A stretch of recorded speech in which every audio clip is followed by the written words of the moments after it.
Persib keok, oknum bobotoh dan fans Ratchaburi malah adu jotos.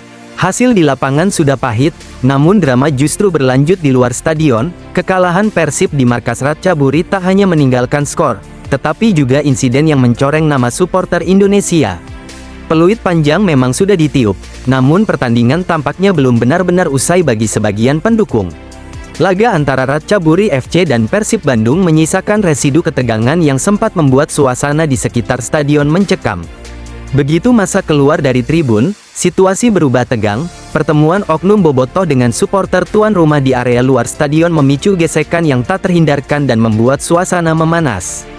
Pertemuan kedua kubu di area luar stadion memicu adu mulut hingga aksi saling dorong yang membuat situasi memanas dalam sekejap.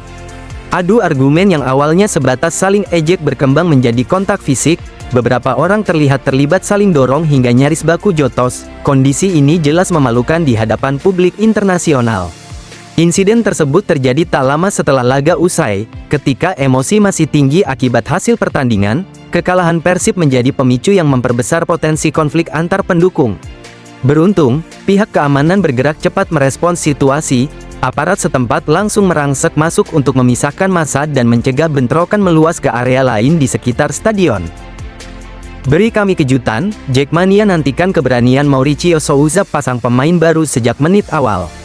Desakan mulai terdengar dari tribun. Jackmania ingin kejutan nyata dari Mauricio Souza, bukan sekadar nama baru di daftar transfer, tetapi keberanian memasang mereka sejak menit awal pertandingan. Pada bursa transfer paruh musim, Persija mendatangkan 7 pemain anyar: Fajar Fatur Rahman, Sain Patinama, Paulo Ricardo, Jean Mota, Mauro Zelstra, Ala Edin Ajaraye, hingga Cirus Margono. Namun realitanya, kontribusi mereka di lapangan masih minim. Sejauh ini hanya Fajar yang sempat menjadi starter saat melawan Arema pada Minggu, tanggal 8 Februari tahun 2026, sementara lainnya lebih banyak menghuni bangku cadangan.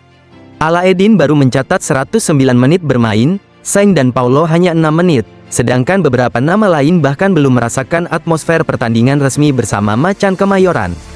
Situasi ini memantik kritik dari Ketua Umum Jackmania, Diki Sumarno. Ia menilai para pemain baru harus diberi kesempatan agar publik bisa menilai kualitas rekrutan paruh musim tersebut. Teman-teman The Jackmania sejujurnya berharap ingin melihat pemain-pemain baru Persija main. Banyak yang ingin melihat pemain-pemain baru seperti Sain Patinama yang belum dimainkan secara konsisten. Dia baru bermain melawan Persita saja kalau tidak salah, kata Diki Sumarno. Lebih jauh, ia menegaskan bahwa sulit mengukur keberhasilan transfer jika pemainnya tidak diturunkan.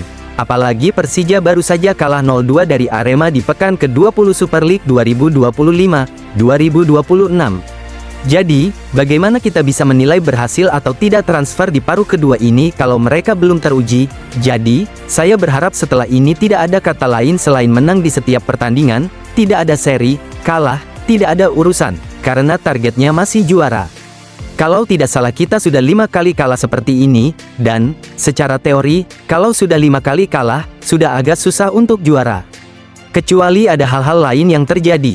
Jadi, semoga Persija betul-betul berbenah. Pelatih tahu itu, memang, ini baru sekali kalah kalau dibilang seperti itu, tambahnya.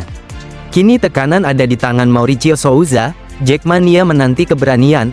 Apakah laga berikutnya akan jadi momen pembuktian pemain baru sejak menit pertama, atau cerita lama kembali terulang?